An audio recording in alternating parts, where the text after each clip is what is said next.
Vielen Dank, ihr zwei. Es geht auch zu zweit ganz gut, ne? Ich glaube, wir haben alle gespürt hier, dass wir eingeladen sind, dass wir mitgenommen werden, einfach Jesus zusammen anzubeten. Und das ist doch eines der schönsten Dinge, die wir machen können. An einem Sonntag, auch wenn viele irgendwo am Ausflug sind, wir haben was Gutes erwählt, hier zu sein, Gott anzubeten, Gott zu feiern. Wir sind ja in der Serie Find's Use. Und heute geht es darum, wie findest du Use? Habe ich es gut gesagt? Wie findest du Use? Ja, ich bin nicht so ambitioniert nach dem Schweizerdeutsch, ich schaffe es eh nicht. Ne? Aber das habe ich jetzt gut gesagt. Wie findest du Use? Und ich von vorne weg, ne? Mir geht es heute bei dieser Predigt nicht, Menschen zu rekrutieren für irgendeinen Job in der Gemeinde, den sonst noch niemand tut. Mir geht es nicht darum, irgendwo zu zeigen, du bist kein guter Christ, weil du nicht genügend machst. Mir geht es nicht darum, ein Patentrezept zu präsentieren, so machen wir das halt und da funktioniert es. Mir geht es um einen anderen Weg. Und der Weg ist folgender.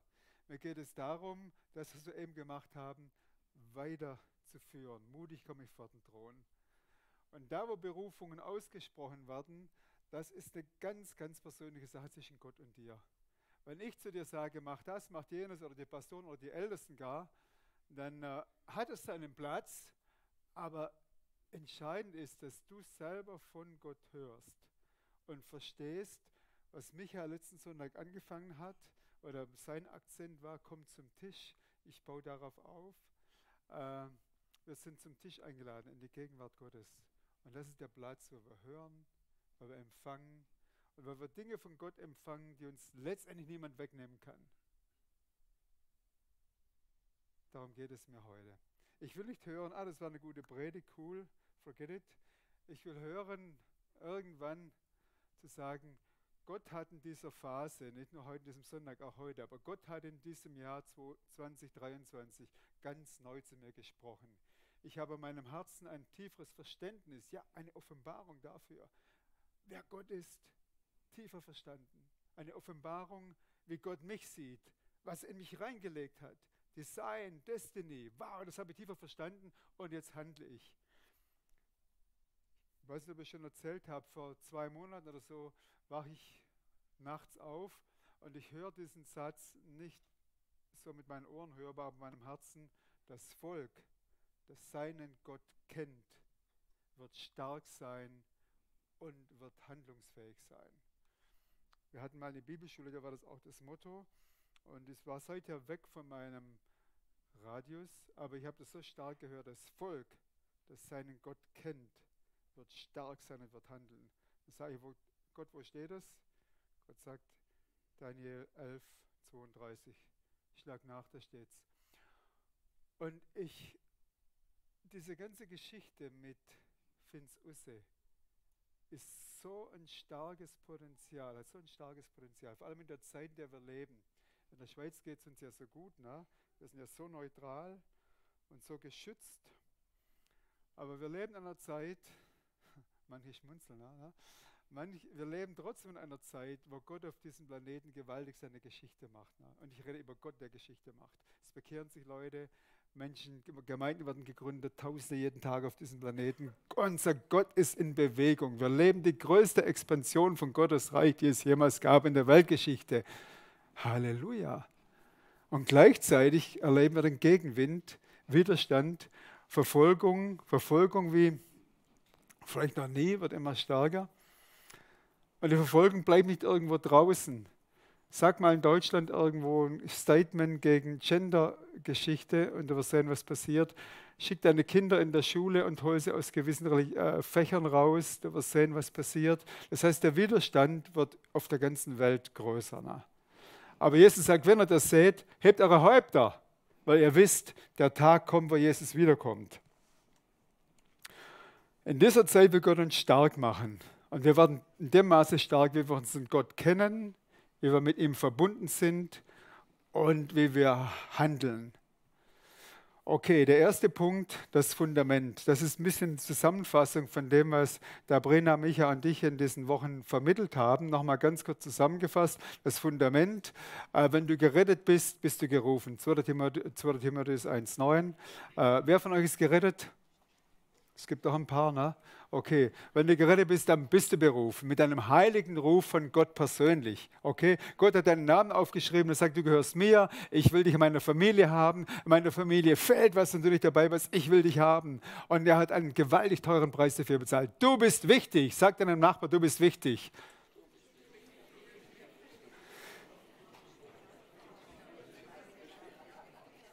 Du bist wichtig. Gott hat einen teuren Preis bezahlt. Zweiter Punkt, wir sind berufen zur Koinonia. Und ich benutze das Wort öfters mal, weil wir das in der deutschen Sprache nicht so zum Ausdruck bringen können. Aber es heißt in 1. Korinther 1,9, wir sind berufen, Gott selber hat uns berufen zur Koinonia. Das heißt, Koinonia ist die innigste Form der Gemeinschaft. Es ist eine Gemeinschaft von Austausch von Leben, Austausch von Ressourcen. Das heißt, Jesus sagt, komm, ich will dich haben, damit du bei mir bist und ich meine Ressourcen dir gebe und ich will dein Herz haben und wir zusammen, wir können hier Geschichte machen. Das ist Koinonia. Dazu bist du berufen. Du bist nicht berufen, um sonntags in die Kirche zu kommen. Ist gut, wenn er das macht, ne? Aber das ist nicht deine höchste Berufung. Deine höchste Berufung ist Koinonia mit dem König aller Könige. Und Dabrina hat darüber gesprochen am ersten Sonntag, diese Berufung, dass wir bei ihm sind und dann das tun, was er uns sagt. Dann ist unsere Berufung, dass wir den König und seine Regierung repräsentieren. 1. Petrus 2,9, wir sind die königliche Priesterschaft. Das heißt, wir sind hier auf dieser Erde, damit wir die Exzellenz, wie es im Griechischen heißt übersetzt, die Exzellenz Gottes hier bekannt machen. Schau dich mal um. Wir alle sind hier von Jesus erkauft, damit wir ganz eng bei ihm sind und damit die Exzellenz Gottes, seine Gnade, seine Größe, seine Herrlichkeit, so wie wir sie gesungen haben, auch die anderen 6 Tage in der Woche bekannt werden durch unseren Lebensstil, durch unsere Taten und dem, was wir sonst weitergeben. Und jetzt kommt noch ein dritter Punkt heute zum Fundament, den ich euch bisher nicht vorenthalten habe, aber ich wollte nicht damit anfangen. Nächste Folie bitte. Das ist das, dass wir am Ende Rechenschaft abgeben müssen. Jesus hat jedem von uns einmalig geschaffen. Du bist ein Original, einmalig geschaffen und du hast auch Gaben, die sonst niemand hat. Und Jesus sagt, hey, wir beide, wir machen Geschichte. Ich finde das so stark. Wir beide, wir machen Geschichte. Oder besser gesagt, Gott sagt, ich mache Geschichte und ich nehme dich mit. Und da gibt es diesen dritten Teil, am Ende geben wir Rechenschaft ab. Ich lese mal 2 Stellen. Das ist die Korinther. Ob jemand auf dem Grund, Jesus ist der Grund, mit Gold, Silber, kostbaren Steinen, mit Holz, Heu oder Stroh weiterbaut, das Werk eines jeden wird offenbar werden, denn der Tag wird es sichtbar machen, weil es sich mit Feuer offenbart. Und das Werk eines jeden, und wie das Werk eines jeden beschaffen ist, das wird das Feuer prüfen. Hält das Werk stand, das er aufgebaut hat, so empfängt er Lohn. Brennt es nieder, dann muss er den Verlust ertragen. Er selbst aber wird gerettet werden, doch so wie durch Feuer hindurch. Ob jemand auf dem Grund mit Gold, Silber, kostbaren Steinen oder mit Holz, Heu oder Stroh weiterbaut, das Werk eines jeden wird offenbar werden. Denn der Tag des Herrn wird es sichtbar machen, weil er sich mit Feuer offenbart.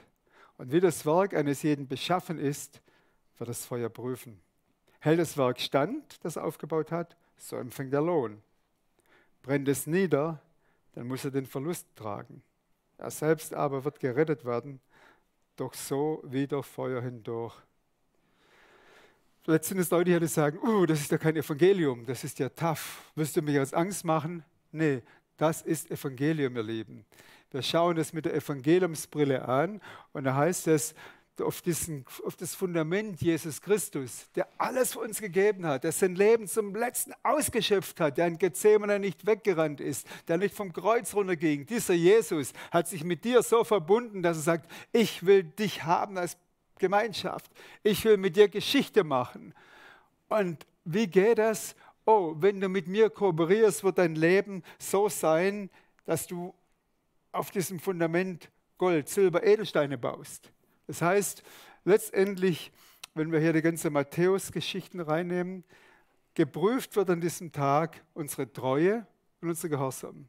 Er wird nicht fragen, ja, wie viele Menschen hast du irgendwas gemacht und wie viele Tausend hast du erreicht? Das wird nicht seine Frage sein. Seine Frage wird sein, warst du gehorsam und warst du treu mir gegenüber? Denn er hat Werke vorbereitet. Wir müssen nicht ein Werk mehr tun, als das er vorbereitet hat. Aber er ruft uns auf, treu zu sein und gehorsam zu sein. Und dann noch kurz bei dieser Evangeliumsaussage bleiben. Er sagt, hey, du wirst Lohn empfangen. Leute, es ist eine der der Botschaften, die am meisten freisetzt, wenn wir das kapieren. Das Leben, das wir hier und jetzt heute leben, hat Auswirkungen auf die Ewigkeit. Ist das nicht fantastisch? Die 50, 70, 90, 100 Jahre, 120 Jahre, die wir hier leben, Leute, das ist ein Sandkorn im Vergleich mit der Ewigkeit. Und Jesus sagt, hey, was du hier machst, das wird Einfluss haben auf die Ewigkeit. Ist es nicht fantastisch? Manche gucken mich an, ob sie Angst kriegen. Leute, mit unserem Alltagsleben, und ich sage jetzt nicht meine Botschaft ist nicht, macht mehr für Gott, seid frommer, seid geistlicher, das ist nicht meine Botschaft. Meine Botschaft ist, vor uns ist eine offene Tür. Und diese offene Tür heißt, dass Jesus sagt, komm mit mir, ich will mit dir Geschichte machen. Und ich habe vieles vorbereitet für dich. Komm immer wieder mal auf den Berg und schau nach vorne. Und das, was ich vorbereitet habe, hab keine Angst, ich habe die Ressourcen dazu. Es wird klappen, weil ich bei dir bin. Aber ordne dich selber mir unter. Und es gibt auch die Sachen, dass wir nach unserem eigenen Kopf leben. Dann wird halt die Frucht von unserem Leben wird Stroh und Holz und Heu sein und so. Ne? Und trotzdem kommen wir in den Himmel, sagt das Wort Gottes hier. Brennt es nieder, muss er Verluste leiden. Er selbst aber wird gerettet werden. Halleluja. Also wenn du an Jesus glaubst und dem Leben ihn gegeben hast, sei froh, du wirst in den Himmel kommen. Er hat dich erkauft mit seinem Blut. Er hat deinen Namen aufgeschrieben im Buch des Lebens. Das ist die Essenz. Aber das ist nur das halbe Evangelium. Und am Kreuzpunkt wollen wir nicht halbes Evangelium verkündigen. Wir glauben an the full gospel. Und das ganze Evangelium, das sagt, wow, gerettet, um jetzt heute hier auf dieser Erde schon mit Jesus zu leben, Geschichte zu machen, mit ihm einen Unterschied zu machen in dem persönlichen Leben, einen Unterschied, wo immer wir sind. Das ist das volle Evangelium. Okay, wir sind noch beim Fundament. Ne? Und eine andere Stelle, sehr guter, tüchtiger und treuer Diener. Und das wünsche ich mir, dass das Jesus zu mir sagt, wenn ich vor ihm stehe. Übrigens, wir werden alle vor dem Richterstuhl Christi stehen eines Tages. Ne? Und dann können wir Folgendes hören. Sehr guter, tüchtiger und treuer Diener. Über weniges warst du treu. Über vieles werde ich dich setzen. Komm, nimm teil am Freudenfest deines Herrn. Ich möchte, dass das Jesus zu mir sagt. Gut gemacht, du tüchtiger und treuer Diener. Was willst du von ihm hören? Naja, bist gerade noch so durchgewitscht, ne? Weil ich nicht für dich gestorben wäre. Hoi, hoi, hoi. Es ist so, wenn er nicht für uns gestorben wäre. Hoi, hoi, hoi, ne? Aber er ist gestorben. Und wir können sagen, Jesus, ich habe viele Fehler gemacht, aber mit meinem Vermögen war ich treu und habe unter deiner Autorität, unter deiner Herrschaft gelebt. Und Jesus sagt, gut gemacht, du tüchtiger, du treuer Diener. Und das ist für mich wichtig heute, Evangelium, dass wir diese Option vor Augen haben, dass wir durch das, was wir in unserem Leben hier und heute tun, vor Gott stehen und Gott sagt, das ist wie Gold, das besteht in der Prüfung, das ist wie Silber, das besteht, Edelsteine, das besteht.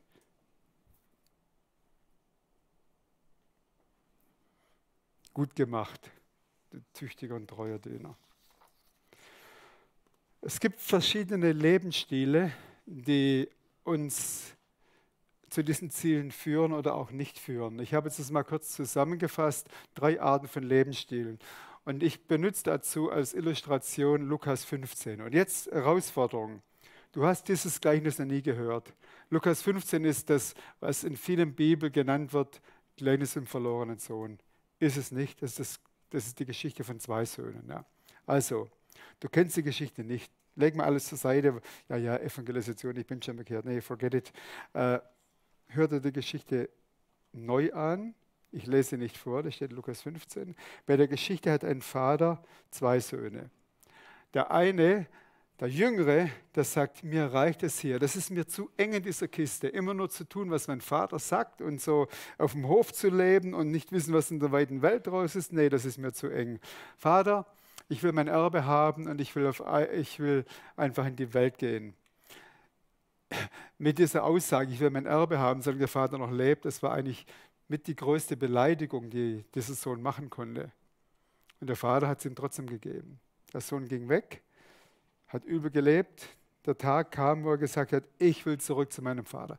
Die Sehnsucht zum Vater, ich will zurück. Und er ging zurück, der Vater Schalabia hoch, rennt durch das Dorf, umarmt ihn und nimmt ihn nach Hause, kleidet ihn, gibt ihm Ring, Schuhe und hat ihn festgemacht, voll rehabilitiert. Der andere Sohn auf dem Felde, Vater, was ist denn los da? Der hat schon sein ganzes Erbe verprasst und jetzt darf er zu dir nach Hause?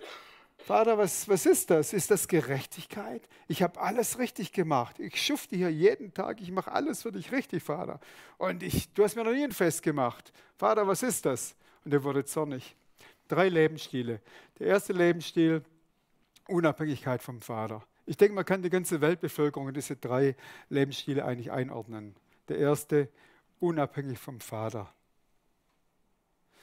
Dazu gehören Menschen, die sich von Gott, dem Schöpfer, dem eigentlichen, echten Gott abwenden durch andere Religionen, durch Unabhängigkeit, durch Atheismus. Und es sind aber nicht nur die Leute, sondern es sind auch viele, die sich Christen nennen, die diesen Lebensstil der Unabhängigkeit haben. Schock. Es gibt auch viele Leute, die sagen, ich bin Christ, aber ich entscheide, mit wem ich Zeit verbringe. Ich entscheide, was ich mit meinen Finanzen mache. Ich entscheide, wie viel Zeit Gott ich gebe. Ich entscheide, was ich für Gott tue. Das sind alles meine Entscheidungen. Unabhängigkeit von Gott. Das ist kein Unterschied zu allen anderen Menschen. Zweite Kategorie, beim Vater zu Hause. Das sind die Menschen, die sagen, ich habe eine Sehnsucht in meinem Herzen.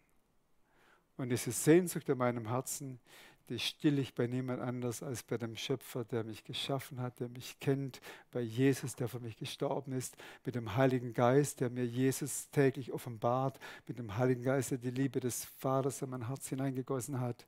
Dort bin ich zu Hause. Und das ist die Kategorie von Menschen, die lernen, mit Berufung zu leben. Die lernen mehr und mehr rauszufinden, was der Plan ist, was die Begabungen sind. Das sind die Leute, die von Gott autorisiert werden, ihn zu vertreten, so wie bei diesem Gleichnis, Lukas 15. Wir haben den Ring, Gottes Autorität, wir haben die Schuhe, leben mit Sendung im Alltag, 7 Tage pro Woche und wir sind zum Fest eingeladen und wir wissen, mein Vater freut sich über mich. Auch wenn ich dumme Sachen gemacht habe, mein Vater freut sich. Und dann gibt es die dritte Kategorie, ich habe ja alles richtig gemacht. Ich habe in der Gemeinde mitgearbeitet, ich habe die Bibel gelesen, ich habe mit Leuten über Jesus gesprochen. Und dann wird aber einer begnadigt, dann kommt das stolze Herz und sagt, Vater, warum kriegt er auch so viel Zuwendung von dir? Ich habe alles gemacht.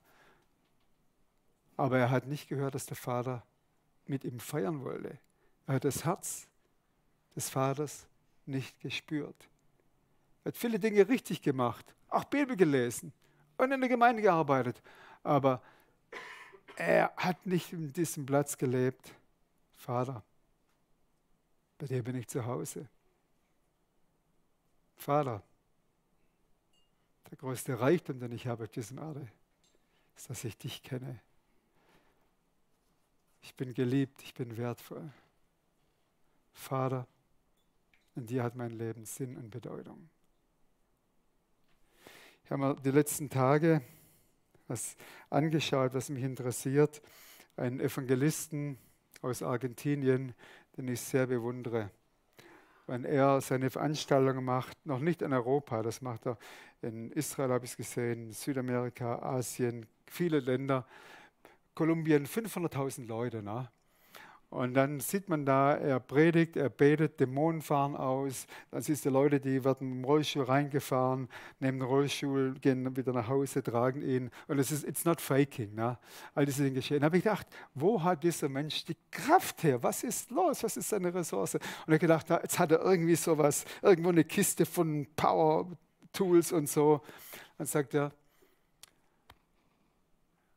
bei einem Seminar zu dem Thema Kraftquelle, sagt er, ich sitze zu den Füßen von Jesus. Das ist für mich das Wichtigste in meinem Leben. Ich sitze jeden Tag zu den Füßen von Jesus und rede dann, wie er das in der Bibel von Maria aus Bethanien gelernt hat. Na, Martha hat geschuftet, Maria hat gesagt, ich will zu deinen Füßen sitzen. Ich will Worte des Lebens hören. Später, als er 6 Tage vor seiner Kreuzigung nach Bethanien ging, gab es ein Essen. Lazarus war dabei, der vom Tod auferweckt war. Martha wieder gearbeitet. Maria nimmt dieses Glas mit Öl. Der Wert war mindestens ein Jahresverdienst und salbt ihn damit, salbt ihn die Füße. Sie wusste, dieser Jesus, der hat mir alles gegeben. Ich gebe ihm alles. Ich sitze zu seinen Füßen.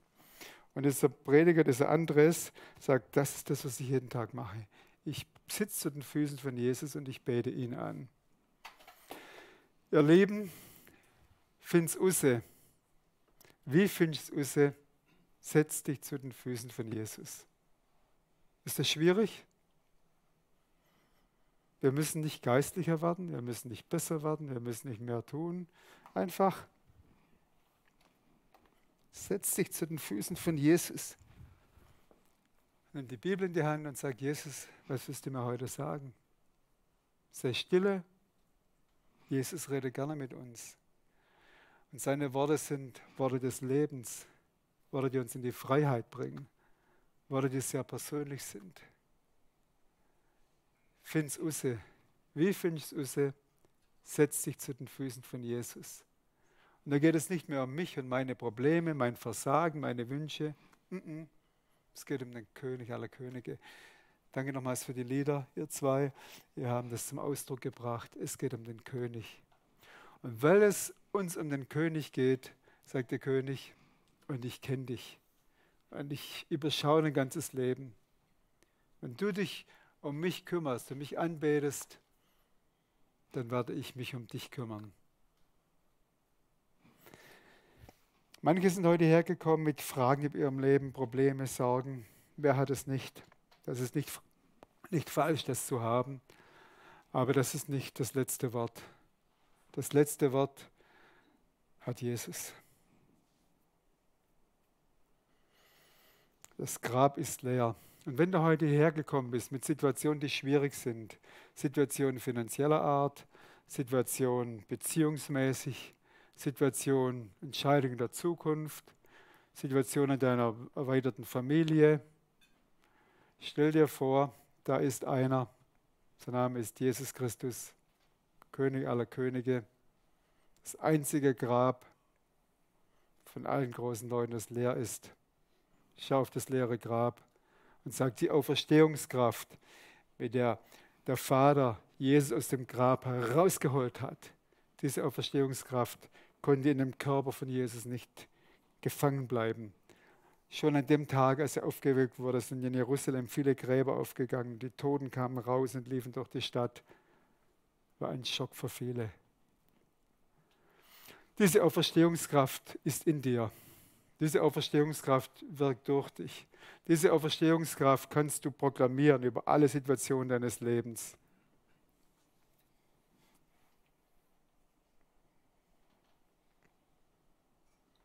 Komm zu den Füßen Jesus. Sei beim Vater zu Hause. Das ist der Lebensstil, auf den Gott uns weiterbringen will. Und jetzt gehen wir einen Schritt weiter. Welchen Lebensstil lebst du? Ich schaue auf mein Leben und ich muss sagen, ich lebe alle drei. Ich bin kein Genie, aber ich ertappe mich manchmal, wie ich unabhängig bin. Ne? Ich ertappe mich manchmal, wo ich denke, ja, habe ich jetzt aber richtig gemacht. Ich ertappe mich manchmal, und das wird immer mehr, wo ich sage, Gott, ich brauche dich. Ich bin heute Morgen früh aufgewacht und der Gedanke, der mir durch den Kopf ging, Heiliger Geist, wo bist du? Heiliger Geist, rede zu mir, ich suche die Koinonia mit dir. Und was macht der Heilige Geist? Er redet. Er lässt mich die Liebe des Vaters spüren. Er lässt mir Worte für diesen Gottesdienst hören. Und ich finde es so ermutigend. Wir müssen nicht bessere Menschen werden, nicht geistiger, nicht frommer erleben. Wir sind eingeladen, mehr Zeit zu nehmen, um zu den Füßen von Jesus zu sitzen und dort zu hören. Das hat uns Jesus selber vorgelebt. Er hat gesagt, das ist meine Speise, dass ich den Willen dessen tue, der mich gesandt hat. Okay, und jetzt kommen wir zum Teil, der uns in die Aktion führen wird, zum Lebensstil. Entdecke dein Impact-Paket und lebe es aus. Nächste Folie bitte, ja. Was meine ich damit? Können wir die nächste Folie sehen? Wenn du beim Vater zu Hause bist, dann wird er zu dir reden. Spüre sein Herz.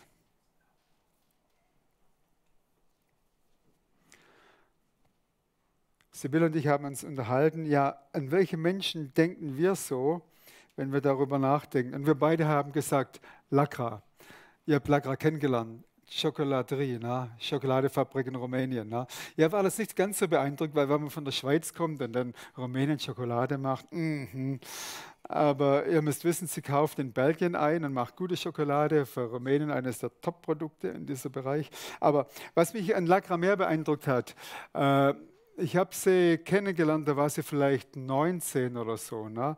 Wir haben auf der Straße evangelisiert, ich habe gepredigt, wir haben Worship gemacht und die Lacra kam 18 Jahre alt und sagt, ich will auch zur Bibelschule kommen und so. Sag, bist du schon bekehrt? Nee, noch nicht und so. Aber hat sich bekehrt und so, kurz darauf Bibelschule gemacht.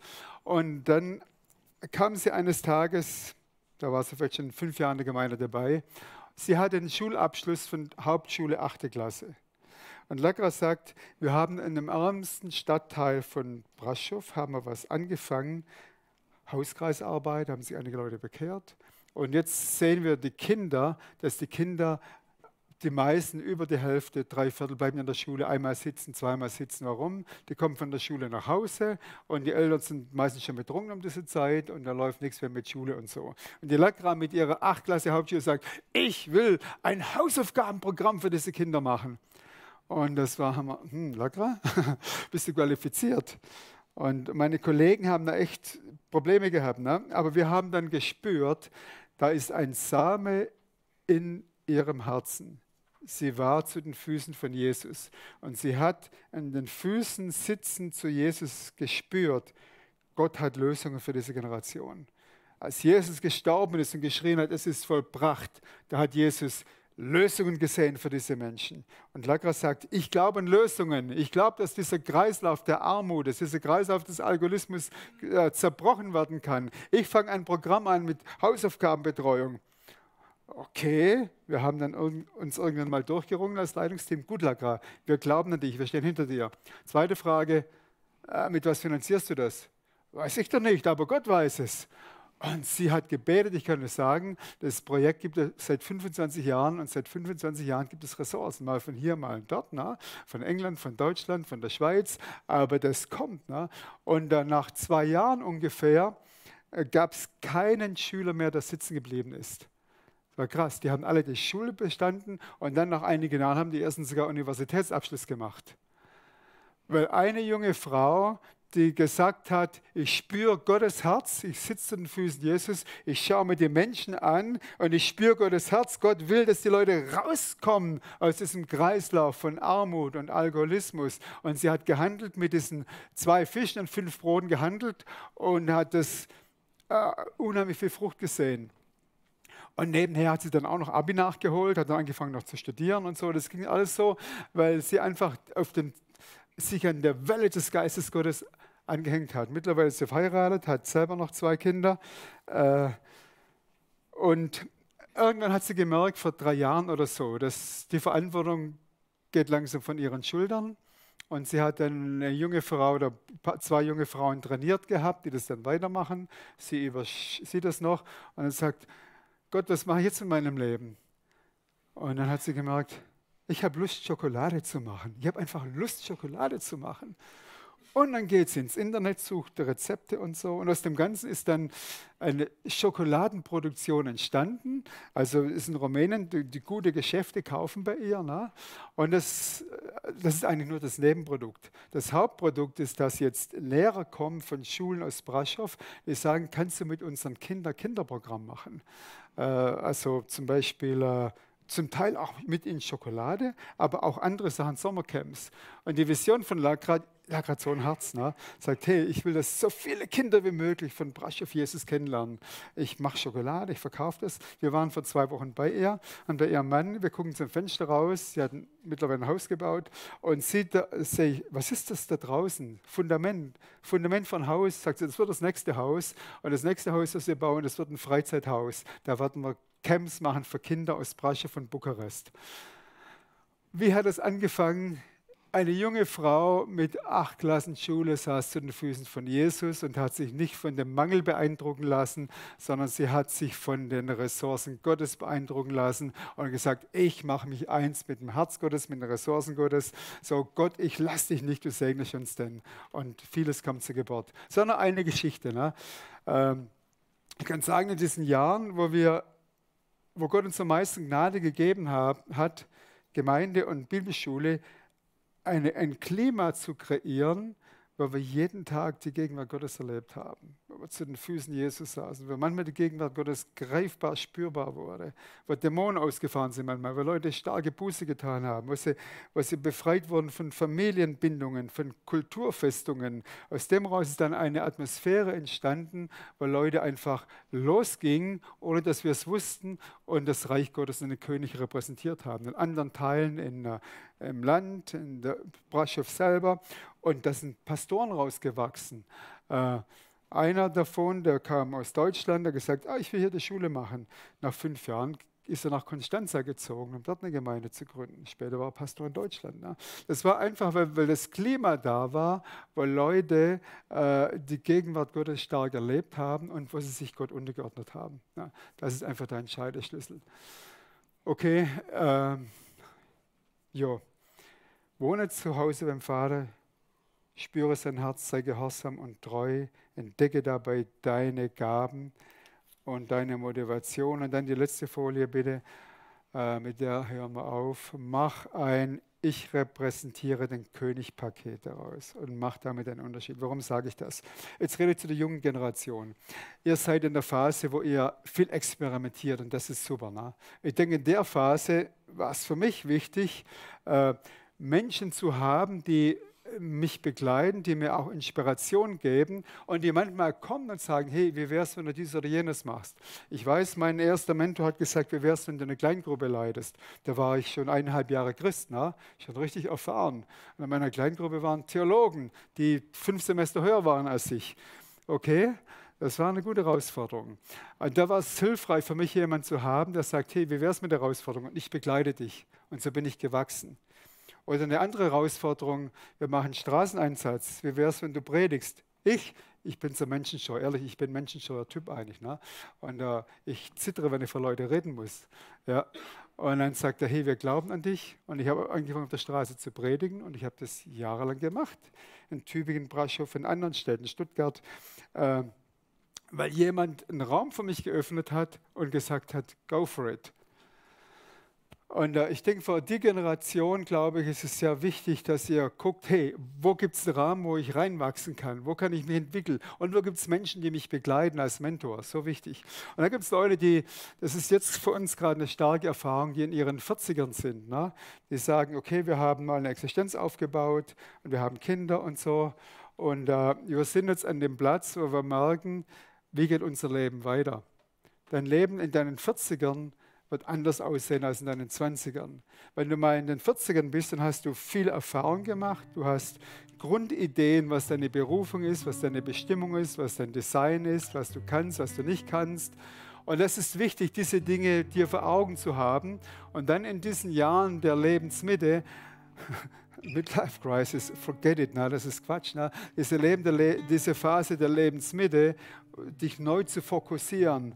Gott, danke für die Vergangenheit, danke für die Frucht, die gewachsen ist, danke für die Ressourcen, die ich habe. Und wie kann ich jetzt diese Ressourcen einsetzen? Und dann wirst du mal so alt wie ich vielleicht, und dann ist es noch nicht zu Ende. Dann fängt, was die in der Leiterschaftsliteratur genannt wird, die konvergente Phase an. Und es kann eine ganz langweilige Phase werden oder es kann eine spannende Phase werden. Und Sibylle und ich wünschen uns eine spannende Phase.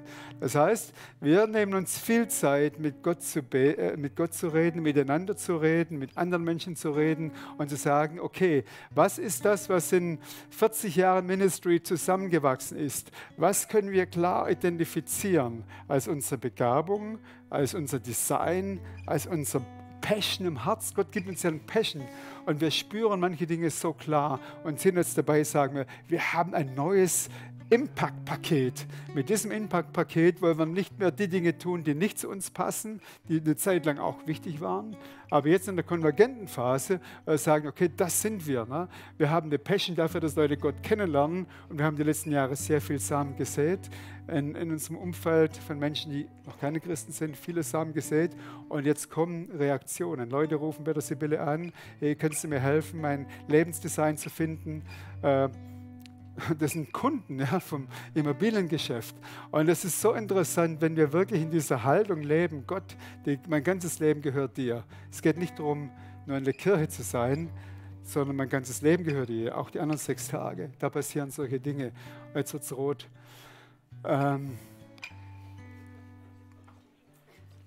Und ich mache jetzt noch ein... Micha hat mir gesagt, heute gibt es keine Infos, kann ich 5 Minuten länger predigen. Ich rede jetzt zu Menschen, die zur Kirche gehören. Leute, das ist so wichtig. Ne? Mir ist es wichtig, dass wir das Verständnis haben, die Kirche ist eine Family, ist ein Platz, wo wir zusammenkommen und der rote Faden eigentlich im Neuen Testament ist für die Family im Neuen Testament einer den anderen. Dass wir einer den anderen richten, klein machen und übel nachreden und so. Habe ich was Falsches gesagt? Ne? Die Familie von Jesus, in der jeder Einzelne wertvoll ist, jeder Einzelne mit einem teuren Preis bezahlt ist, jeder Einzelne eine einmalige Bestimmung, Berufung und Design hat. Da heißt es, macht einander stark, ermutigt einander, schützt einander, redet nichts Negatives, Kritisches, Richtendes übereinander. Setzt einander frei, dass ihr helft einander, in die Bestimmung und Berufung reinzukommen. Und stellt euch vor, wenn wir darin wachsen als Kreuzpunkt, welchen Impact das haben wird auf unsere Region hier. Da wird in den Schulen was passieren, in den Krankenhäusern, da wird im Rathaus was passieren, da wird in vielen Plätzen, da wird man merken, Jesus wird hier repräsentiert durch die Menschen. Und deshalb gibt es Gemeinde, dass wir uns einander stark machen. Und da brauchst du nicht, es geht nicht in erster Linie, bin ich jetzt Pastor oder Überpastor oder bin ich Bischof oder Ältester. Die Dinge haben ihren Platz, aber allerwichtigste ist, dass jeder seinen Platz findet und dass jeder connected ist mit anderen, dass es keine isolierten Einsamen gibt, dass wir ein Leib sind, der in Aktion tritt. Das ist die Gemeinde des Neuen Bundes, die Familie von Jesus. Und jetzt noch ein letztes Wort. Wir waren kürzlich mit unserer Family weg, Wochenende gemacht mit einem Clan. Und ich habe dann zu meiner Schwiegertochter gesagt, hey, ich bin echt beeindruckt, wie ihr eure Kinder erzieht. Und mir ist dann ganz neu, sage ich auch zu meiner Tochter, mir ist dann ganz neu klar geworden, ihr lieben Mütter, jetzt rede ich mal zu Mütter, Mütter mit Kleinkindern, wo seid ihr? Kleinkinder unter 14 Jahre. Wisst ihr, dass ihr so eine wichtige Berufung und Bestimmung habt? In Gottes Augen ist das, was ihr macht, in euren Augen ist es oft mühsam. Windeln wechseln, füttern und so weiter und alles. Ihr wisst es besser als ich. Na, ich bin mir schon ein paar Jahre her. Aber die Dinge, die ihr macht, ihr Mütter, das ist Reich Gottes in Reinkultur. Das ist nicht irgendwo ein anderes Programm. Das ist Reich Gottes. Ihr investiert euch in Menschen, die die Zukunft hier in unserer Region prägen werden. Ich habe auf dem Herzen, Mütter, steht mal kurz auf. Steht mal kurz auf. Wir wollen euch einfach sagen, was ihr macht, ist so wichtig. Was ihr macht, ist so wichtig.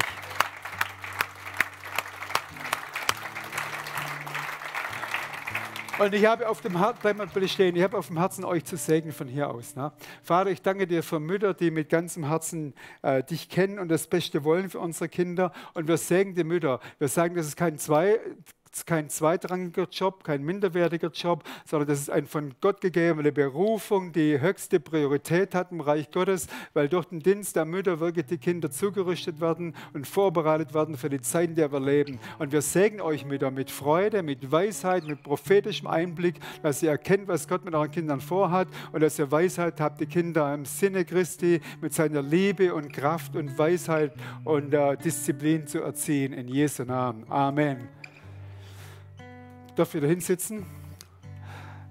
Gott hat sich ja das interessant ausgedacht. Ne? Ja, Gottes gute Idee war nicht alleinerziehende Mütter. Das gibt es manchmal auch und das ist, glaube ich, die alleinerziehenden Mütter sind da ist es ganz wichtig, dass wir als Gemeinde sie unterstützen und integrieren und helfen. Aber Gott hat ja auch noch was anderes installiert. Männer, Väter. Und ich glaube, dass auch die Zeit da ist, dass wir als Väter und Ehemänner unsere Berufung ganz neu erkennen und wahrnehmen. Ja? Das heißt, Männer, wir sind als Ehemänner in erster Linie dazu da. Unsere erste Verantwortung auf dieser Erde ist der Job. Halleluja.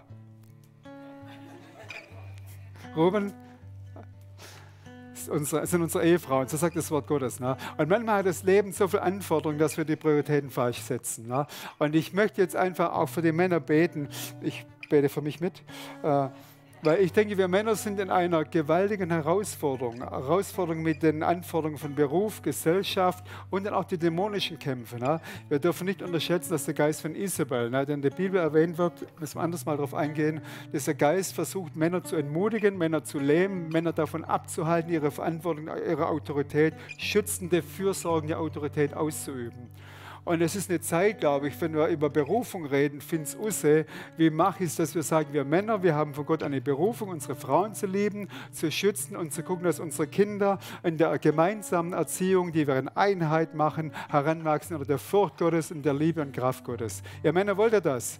Jetzt möchte ich auch hier bitten für die Ehemänner und Väter, steht auf, ich möchte für uns beten. Wer das möchte, na, wer schon genug gesegnet ist, bleibe sitzen.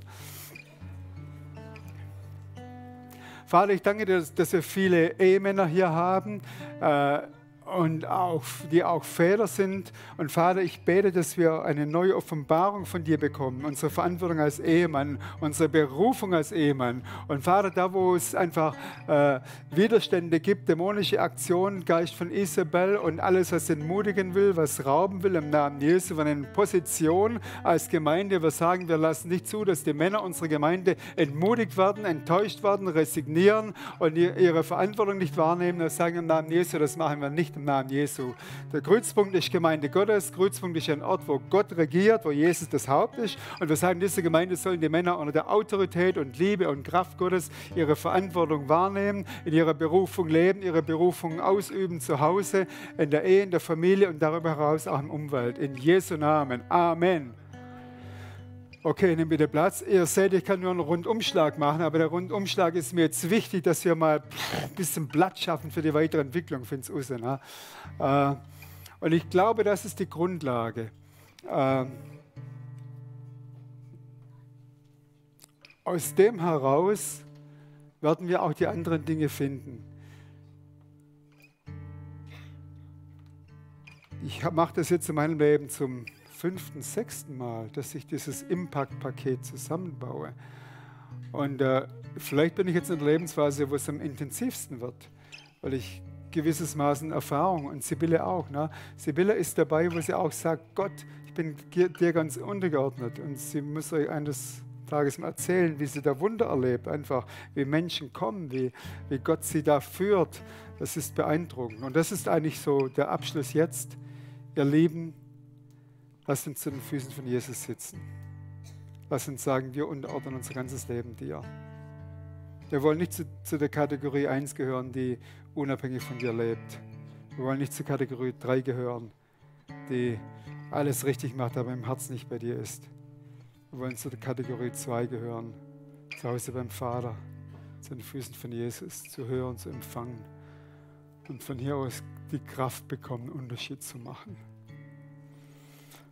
Und jetzt segne ich uns, bete ich für uns alle, dass das in unserem Leben Frucht wird. Jesus, du bist das Haupt der Gemeinde hier. Du hast uns gerettet, berufen. Und ich bete, Vater, dass die Berufung über jedem Einzelnen hier ist heute Morgen voll in Existenz kommt. Wir setzen Berufungen frei. Setzt Träume frei, Visionen, Begegnungen auf der natürlichen Ebene, Begegnungen auf der übernatürlichen Ebene. Wir setzen die Pläne des Himmels frei, sodass das Potenzial dieser Gemeinde freigesetzt wird zur Expansion deines Reiches und dass Jesus berühmt gemacht wird. In Jesu Namen. Amen.